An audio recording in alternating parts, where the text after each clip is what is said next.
Okay, Sid, when were you born and where? I was born on 8th of November 1925 in the Three Horseshoes Lode to an Arthur Pete Chapman and Florrie Chapman. And on the day I was born, my dad went to the wedding of Sid Flack, so he wasn't there to hold my mother's hand. But anyway, that went off all right, as you know. Yeah. But then at that time, Jimmy Woolard, or called Jimmy Tote, the mole catcher at Lode, used to lodge with us. So he sort of took me under his wing, and to commemorate my birthday or being born, he set a walnut tree in the garden of the Three Horseshoes, well, it's still here today. Now I spent a lot of time with Jimmy, even from I was a very small age, sitting in his old cottage, watching him skin a mole, and then he'd skin a mole, cut it on a stick, so as it come out a square, 4.5 inches square, and then he'd have some balls in his cottage, and he'd tack that out, so he'd tack 4 on each corner, and then he'd stretch them so he'd got 4 on each side, and that would make a nice square. So when it dried, then he'd pack them up in a box and send them to a firm at Wisbech that used to, deal with moleskins and things like that. And yeah, he'd do rabbits, and I once seen him skin a fox. Some woman, she wanted a fox fur, because at that time of day, a fox fur for a woman was a done thing. She used to have one hanging around her neck. So I don't know who she was, who he done it for, but he certainly done this fox thing. And he travelled miles across the fen catching these moles. And if a farmer had got a meadow where the cows were on, he'd say, I'll set the traps. And he said, Jimmy, I've got a lot of moles on my meadow. He said, well, don't put any cattle out there for a week, he said, and I'll clear them up. And he said, don't ever touch my traps. If you start messing about with my traps, I shall take them all up and won't come back. So anyway, they always used to abide by that rule. And if he caught a mole, he'd skin it, he'd cut round the back of the neck and round the backside, and then he'd pull the skin off, and he'd hang that mole body on the barbed wire. So, when the farmer come along, he said, oh, Jimmy's caught so many moles on there, and he ain't got to take Jimmy's word for it. There was the moles hung on. So that was not an uncommon thing to see meadows with all these moles hung on the what's his name? No, I remember seeing all the moles. Yeah, that's right. That's what he used to do. And then he'd come home and see, and the ones he didn't skin, he'd skin a tome, and he'd have his open fire. And I always remember that smell in there. A lot of people said, quite, but I never used to take any notice, funny enough. And he'd break the legs off with his knife, with his old, what's his name, knife, World War One knife, big old knife. And he'd break the legs off and chuck them in the fire, and they'd flare up and they'd make a horrible stink. But we didn't take any notice of it, And he'd have his wash, or his rinse, as he called it. He'd have a bowl on the table and hot some water up, and he'd go like that, and that was his wash, And he could make a living out of just catching moles then. Well, but he got a certain amount of money off the used range board. But then his bonus was his skins, what he used to sell. I mean, he used to sell perhaps a pack of skins. I don't know what he'd make. It'd only make a few pounds today, but that was worth some in days, And in the summertime, he used to thatch stacks, because that was any big farmer, like, he used to take on contract for a bloke called Lode Woolard at Chalk Farm. He was a big farmer up there, and he'd have as many, perhaps 10 or a dozen stacks all along that row of trees. You remember that row of trees? What stretches from the Newmarket Road right down to Chalk Farm herself. And they'd all been in a line, and Jimmy used to thatch all them, take a contract on, and he'd pay him so much a stack. So he had that to do in the summertime, and then again he'd go back in the winter time. He'd be mole catching again. So he lived with you in the. Well, yeah, for some time. Then I think him and my dad had a bit of a upset, So he left and he went and lived with Mrs. Hemway.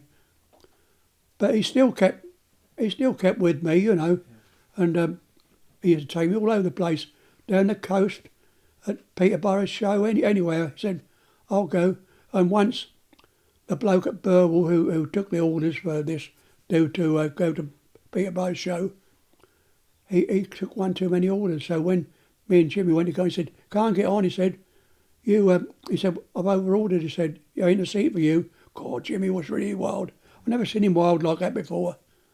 Don't you ever ask me to come on a thing again, he said. And he come home, and a bloke named Sam Griggs, who lived in the house, one before Ian did. There was another person before Ian, an ex-policeman, lived in the house where Ian lives, but before him there was a bloke named Sam Griggs, and he had a motorbike and sidecar. And Jimmy went to see him, said, take me and said, Peterborough show, I'll pay you to go in, I'll pay all the expenses, he said, and everything, but get us there. Because he said, I want to see that bligging bloke who took that thing, you know. He said, show him we can get somewhere without him. And that's how we went that day, on a motorbike and sidecar. I think I can remember them. I think I've seen a picture somewhere, actually, of the Griggs boys. Is that the same one? Sid Griggs and Donald Griggs. Yeah, that's right. And then Donald Griggs married to Mary Barrett, yeah. So, and then you obviously started school in Lode at some time, Sid. How old were you when you went to school? I reckon I was very young. I reckon I was about 3. I wasn't very old at all. Well, they used to do that then. There was a nursery school, you know, teacher, and she used to take very young children. And then from when you went, I suppose about 5 or 6, you went to Mrs. Buttery.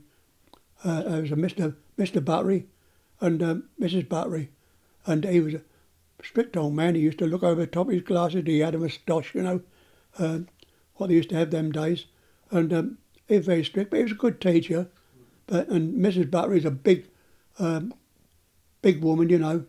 She used to have a great big, her brassiere, I think, must have been a big thing, because us old boys say, I reckon there's a box in there.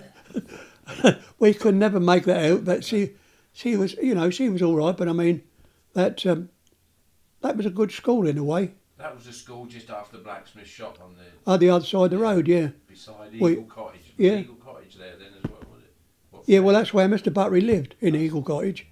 And they say we used to go when 9 o'clock struck, when the bell struck, in we'd go, and we'd stay there. And we'd have playtime at 11 o'clock. No sandwiches and things like that in them days. We'd just go round, there's a scullery around the back with a pump. We'd run round there and have a drink of water out of the pump. And then we'd go in the playground out the back and play. And when it was time to leave off at 4 in the summertime, that was a race to who got the village pump first. And if you got there, there'd be 2, you see, and they'd say, I'll pump and you have a drink, you see. And if you was daft enough to do that, they used to lift the handle up slowly, and just when you got your head on there, it was good like that, and a great big gush of water hit you in the face. You used to drink it straight out of the pump? Straight out of the pump, yeah. We used to, I mean, that was our drink. There were no pops and all like that in them days. Was Bottisham College? No, that didn't come until 1936. And I was the first one up there, because 36, I was just 11, I think.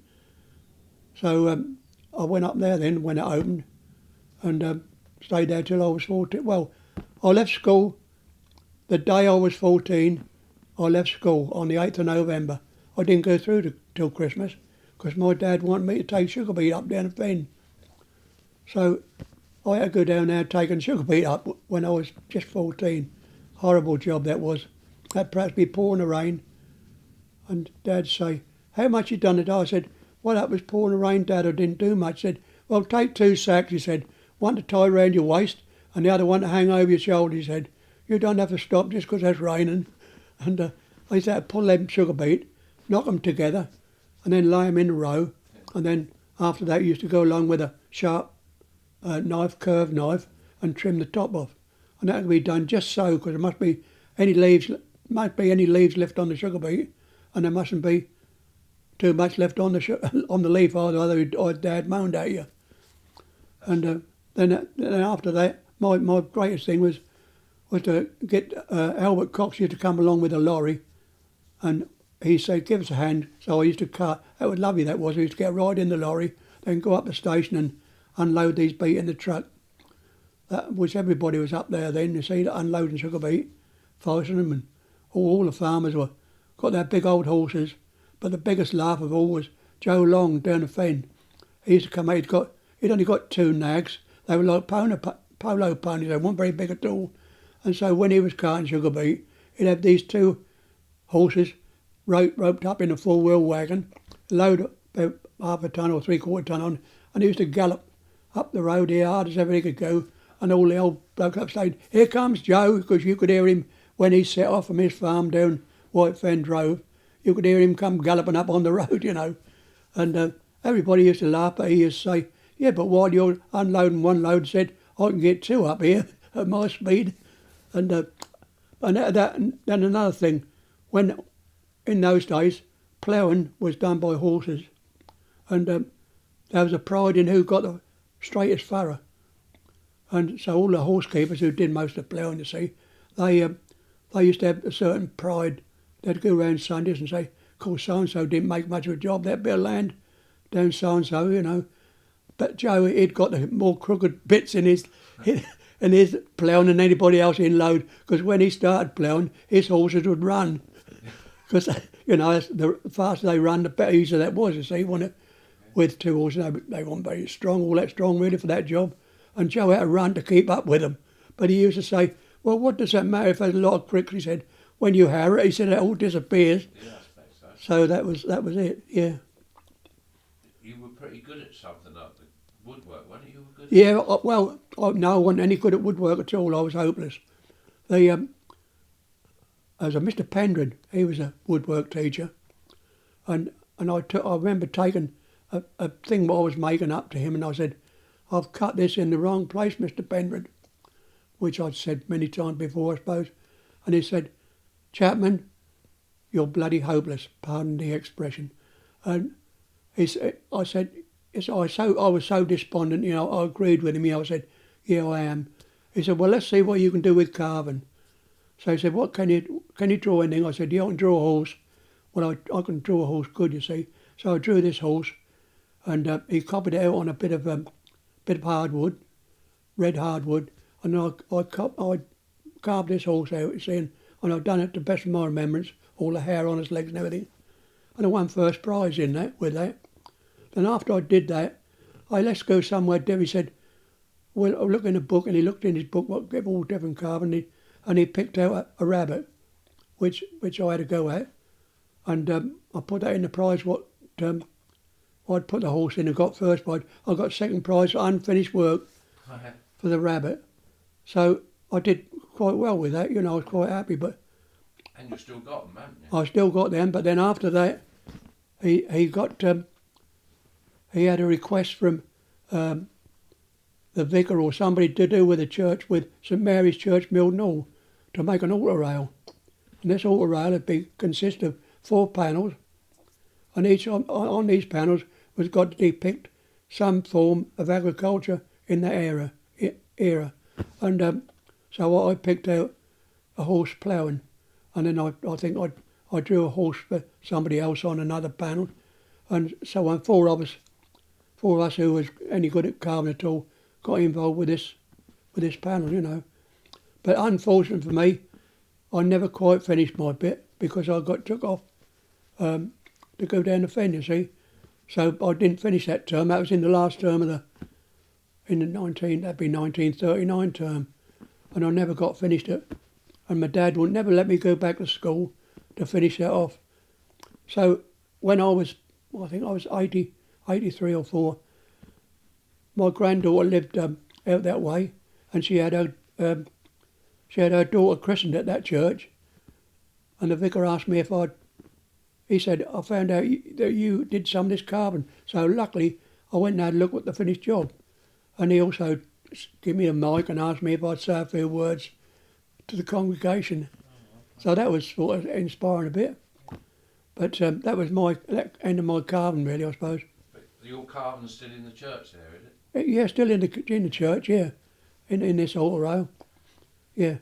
When you went to Bochum College, Sid, how many pupils were there in those days? Oh, there's thousands now. because see, yeah, we come from we come from Fulham,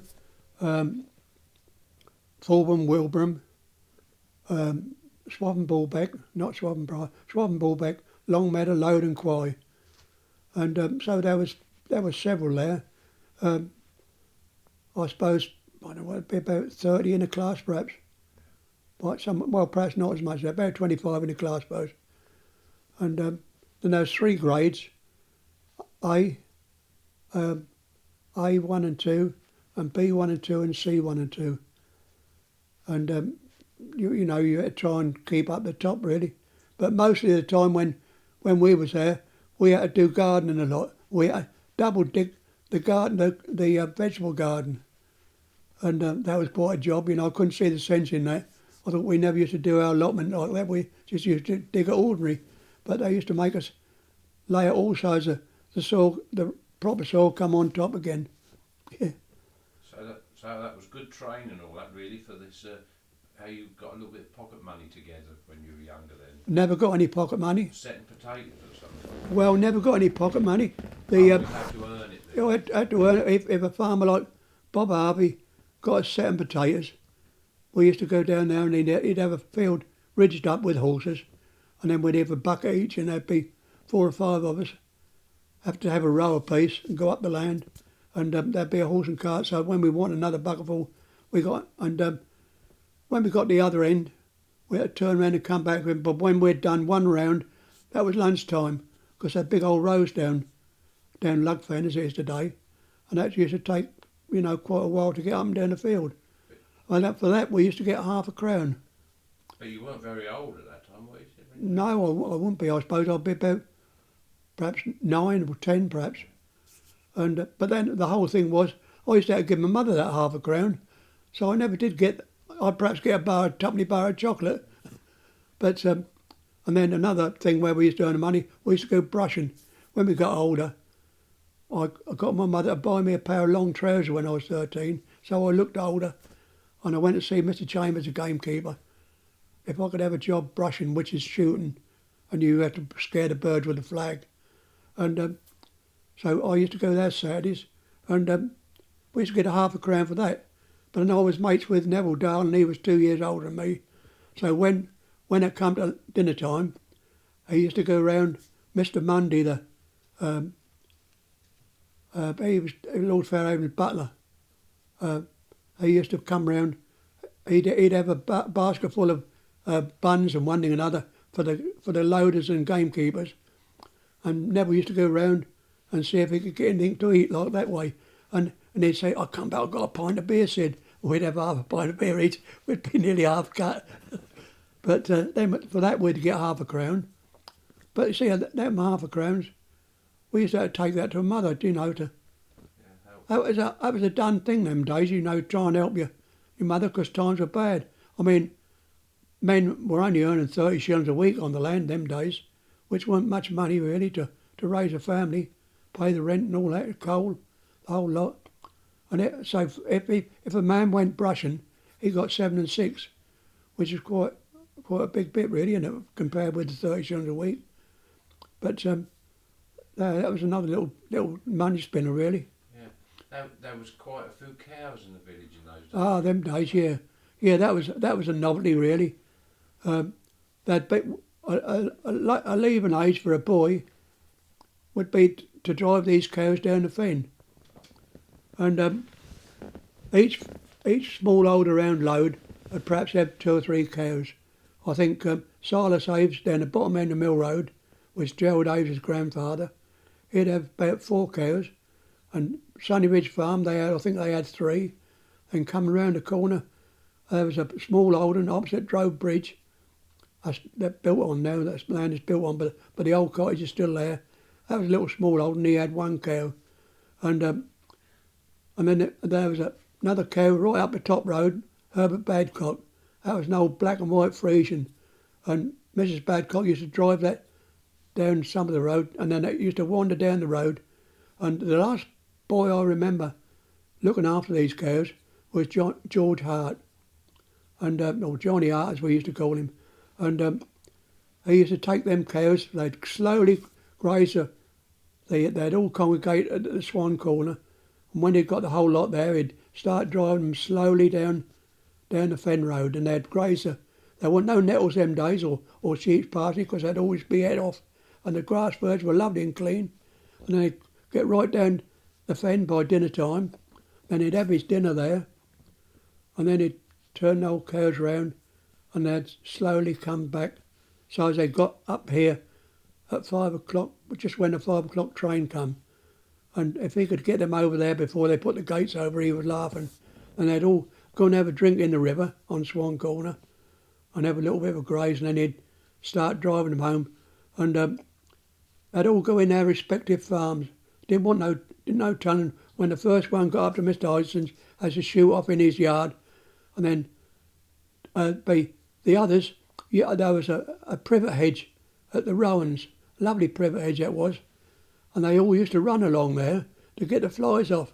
So there was a bit of an alcove in this hedge, which one very bloke named Gale Cornwall lived there then, and that one very pleased. It was all, so in the finish, he put a little bit of wood up there and put some barbed wire on it. I think that deterred them a little bit.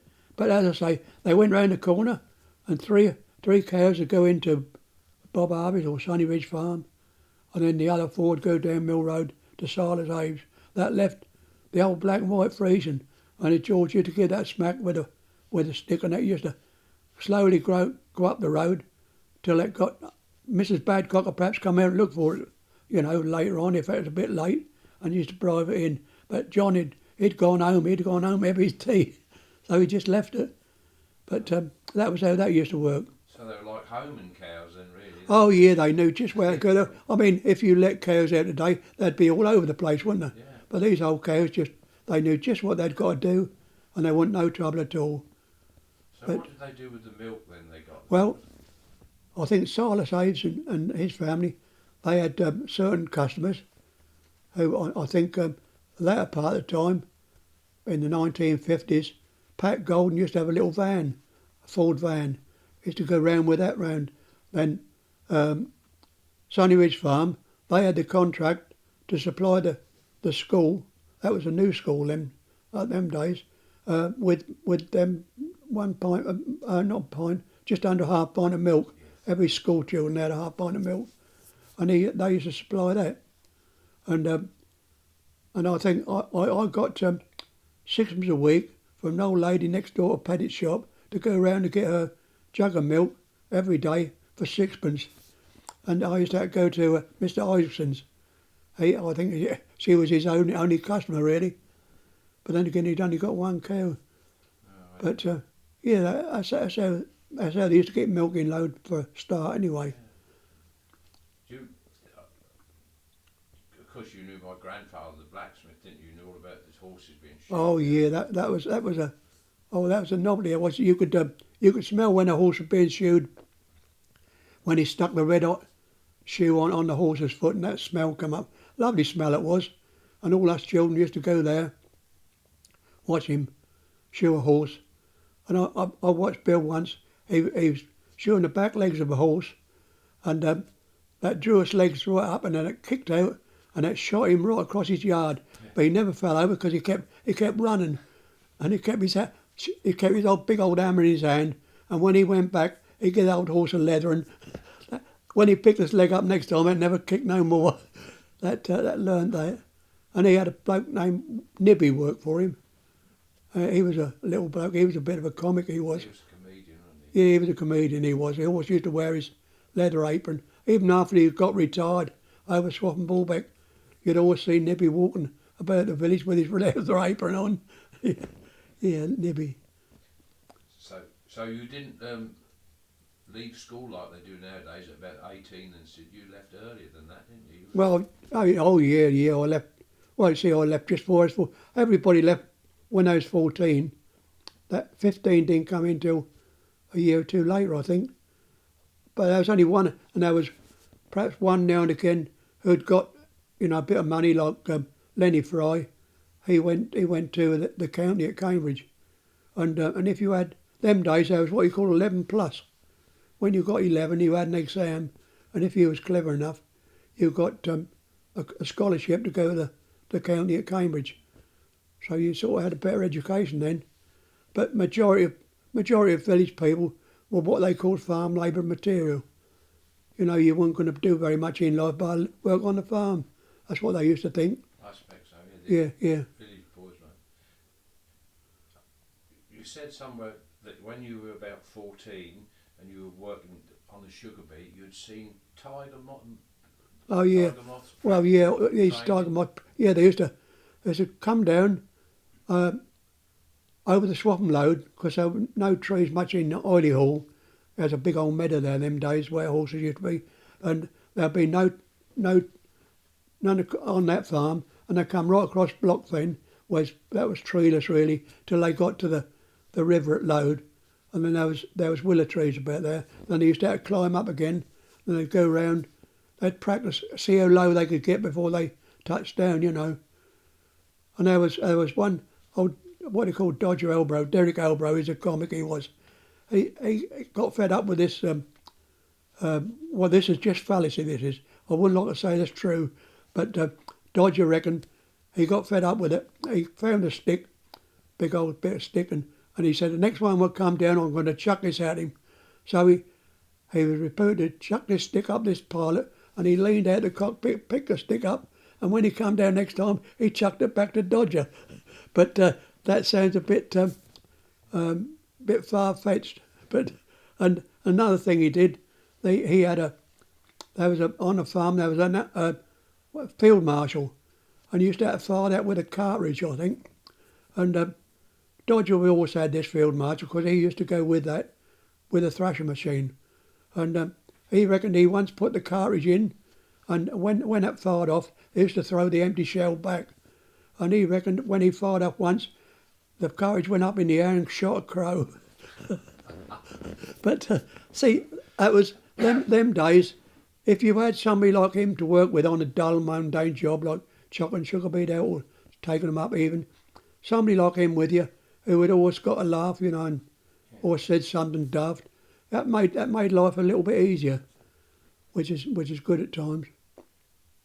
There is a little note that says that you used to go into pictures when you had enough money, Sid, when you could get enough money from your odd jobs, you'd get the educational trip.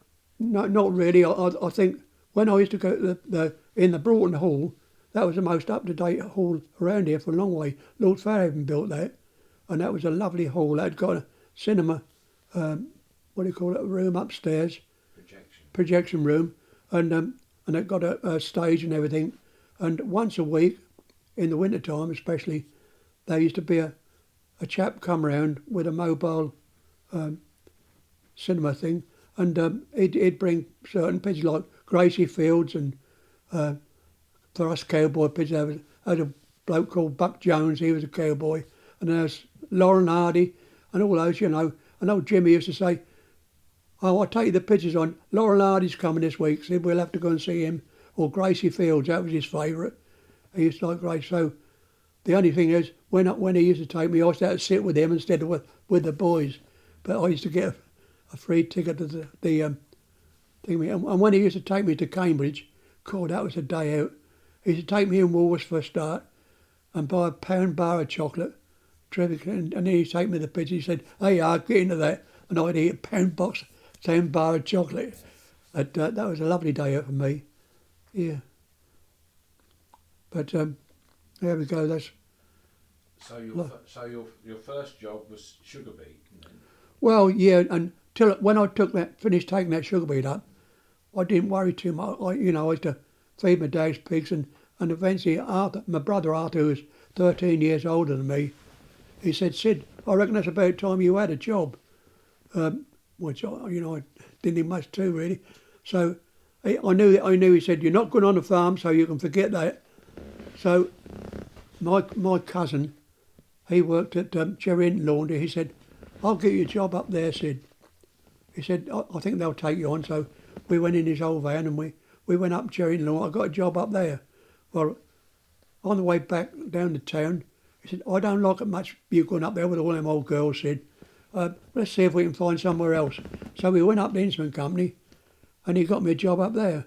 So that's where I really started, in sometime in early January 1940. 1940, early January, until 1945. I worked there, and then I went in the mines from January 1945. So at 19 you went down the mines? No, 19. Yeah, I'd be 19 then, and I went down the mines then for 3 years. And that was in Doncaster, did you say? Yeah, I went to Doncaster first, and then after I'd been training, I went to Barnsley, and I finished up at Barnsley. But I had several mishaps. I broke my hand and smashed my thumb up, and so I used to come home and prolong the getting well period, you know. So I didn't get back too quick, but I always used to have to go back to get the job done. And eventually I left it in 1945 and went back up the instrument company for a year or two. So you, I've got a little note that says you're about 22 to 24. You went back years old. You went back to the instrument. Yeah, I left track a bit. So I leave school 19. I'll be 20, 21, 22, or 22 when I come out of the mines, or 20, getting on 23 perhaps. And then I went back to the instrument company for 2 or 3 years. And then I decided to get a bit more money. I went to Marshall's then. Did you meet any nice young ladies when you were at the instrument company? Well, I could say I'd met one. That's where I met Millicent and my wife, and from then onwards, my fate was doomed. I couldn't resist her. She got these lovely eyes, and so we eventually married. Yeah, which is. So you left. So you left the instrument company. You went to Marshall's. Yeah, went to Marshall's. Yeah. You went to Marshall's quite a few times, didn't you? Yeah. I used to. I'd get a bit fed up. If I got a bit fed up with somebody I worked with, I'd look for somewhere else. And I went on Bourne Airfield at one time. That was one of my breakaways. But I did get on well though over there. But then they got pushed out by Marshall's, and Pies television company, wasn't it? Pies Radio and Television. They got pushed out by them, and so they had to go to Ipswich. So when they went to Ipswich, I handed my notice in and went back to Marshall's again. Did you ever learn to weld properly? Some people thought I didn't, but I think I earned a decent living at that at one time. Yeah. So when did you start working for yourself then, Sid? You took up being a news agent or something? Well, yeah, I went first. Before that, I went to Simplex. I had a foreman's job up there, but then again, that didn't work out well. I couldn't get on with our manager, so I left there and went back to Marshall's again. And the old foreman always used to take me back, and he was always pleased to see me. And carry on where you left off, Sid. And then I got moved from him to another department of Marshall's, which I didn't like. So old Darky Rolfe, who used to run the papers around Lode and Bottisham and that, I see him collecting money. I said, how you getting on? I said, I'm going to pack up after a bit. I said, when you pack up, will you consider me taking it on? So me and Millicent took it on then when he packed up in 1968. And from then onwards, that was till 80, I think. No, 88 it'd be, wasn't it? 20 years that we had in as news agents. And you lived in Longmeadow then, didn't you? We lived in Longmeadow, and we had a news agents. We had Lode, Longmeadow, part of Swaffham Bullbeck, Little Wilburn, Great Wilburn and Quay. And we run all them between us. Millicent went one way and I went another. And we had a certain amount of boys in Lode who used to deliver papers. Until 1988, when I thought myself I've had enough, so I retired, or called it retirement. And then I started farming. I bought Riverside where I am now, and I had 1 or 2 other bits of land, and I farmed then till I was about 80, I think, before I finished. Used to keep pigs, and I also had some. Millicent's parents had some land at Willingham. I farmed that as well, and until that got too much, going along the A14 with the tractor, that I retired from that when I was about 80, So that made my working life, as you might say, really. You had a few odd jobs, including helping Ted Webb with the. Oh yeah, Ted Webb. Yeah, that was a bit of a laugh. We used to laugh, but one episode I remember, whether I should say this or not, but I used to also help Jim Knight in the harvest time, carting corn when he went combining, and one day they'd been a bit wet. Ted Webb said, got a funeral on Wednesday, Sid. I said, oh dear.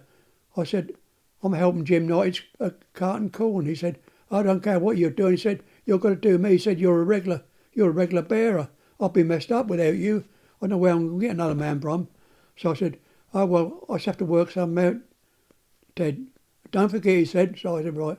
So I thought, I hope that pours the rain Tuesday night, but it didn't. Turned out a lovely day Wednesday. Jim come walking up the path about 10 o'clock. We should be going combining down Swaffham Fen today, Sid. I said, oh dear, oh dear.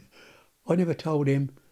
But so when I went, I said to Millicent, look, I reckon I should be coming up the road about 2:30. The funeral's at 3. I said, when you hear me coming up the road, I said, you bring my decent suit out, what I wear for my funeral, and bring them round the barn and bring the car. I said, and when I come back, I tip the trailer up, put all the augers on, get them going, I said, and then I'll change. When I'm changed, I said, I'll switch everything off, jump in the car, you take me over Lode, and I said, we'll do the funeral. So that's what we did. We got over Lode. Ted said, where the devil you been? He said, you left it pretty late enough. He said, that's nearly time for the funeral. So went in the church, and that was Mr. Allaby. He was a vicar them days. And I knew he wasn't going to be very long. He wasn't long. So we went down the cemetery, and I lowered this person in the grave with the others, threw the cords over to Ted. I said, Chio, take them off now.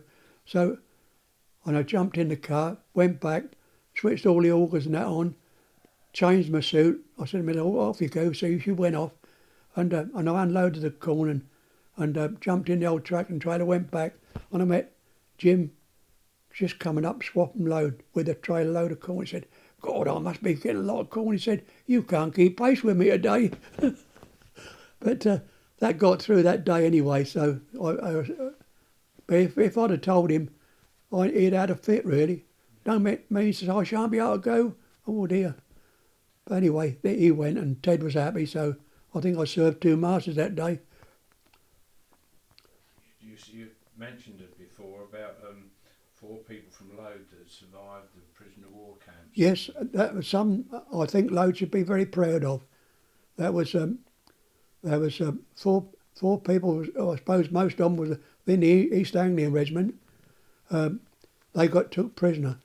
Now the 4 people I'm thinking of is Don Dawson, Claude Grimes, what's his name, Golden, Horace Golden, and what's his name, Fletcher, Johnny Fletcher. That's the 4 in it. But then there was another one who was associated with Lode. He was Les Phillips. That's John Phillips' father.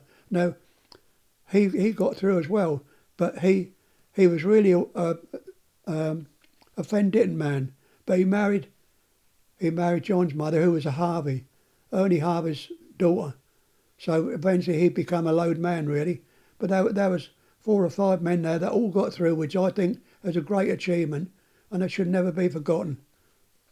That was something what a lot of people don't know about, really, in Lode. No, I didn't know. No, and that's all forgotten. I mean, it's never been on the November the 11th at the cenotaph, or the War Memorial. It's never mentioned there. They're forgot as far as Lode's concerned, but they shouldn't be. There should be some commemoration for them men that suffered. They suffered a lot of humanitarian disabilities, really, didn't they? Yeah, yeah. I remember my brother-in-law said that a Korean guard was going to smash him with his rifle butt, and Don, he could be a bit of a rough handful. He's my brother-in-law. He said, if you do, he said, I'll kill you. And the Cambridgeshire bloke, lucky for him, put his rifle down, because if Don had killed him, he'd have been killed anyway. They'd have killed him in no uncertain terms. But he got away with it anyway, and he come home.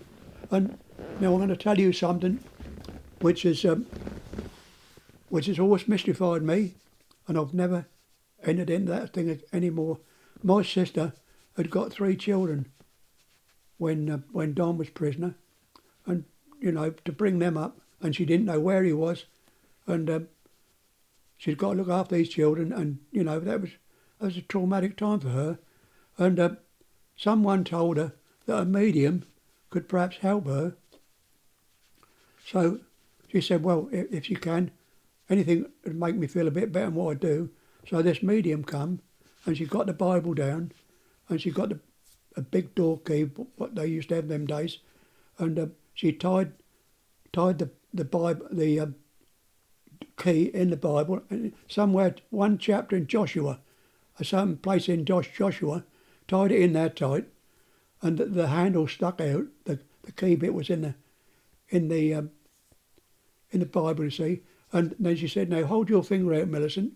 Gwen." So Gwen held her finger out, and this medium held her finger out, and they balanced the key, so the Bible hung down, and the key hung across the 2 fingers.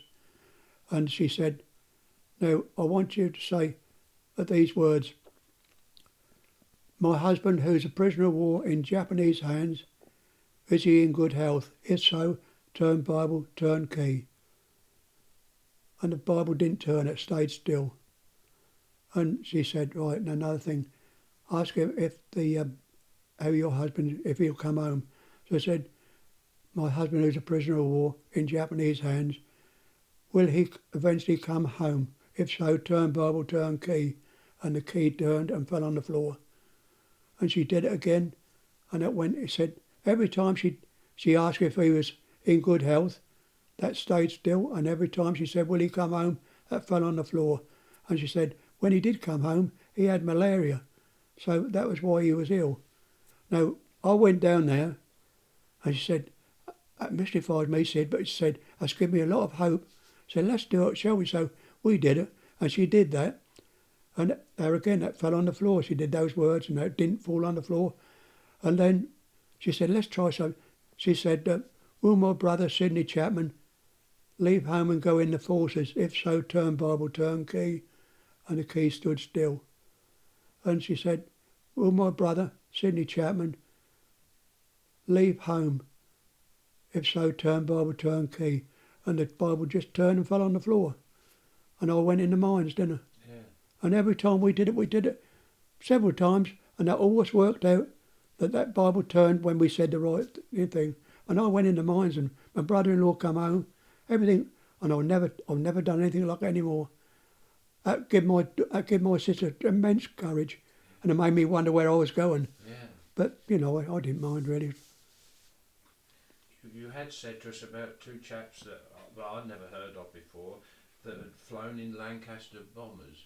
Ah, yes, that's another thing. That's what I had in my mind. Another thing what Lode has got to be proud of. There was one, a bloke named Ken Wright. He lived in Westmore House, Longmeadow, which I eventually bought off of him. And he was a bomber pilot, Lancasters. And he did the whole series of, 40 some odd series, I think.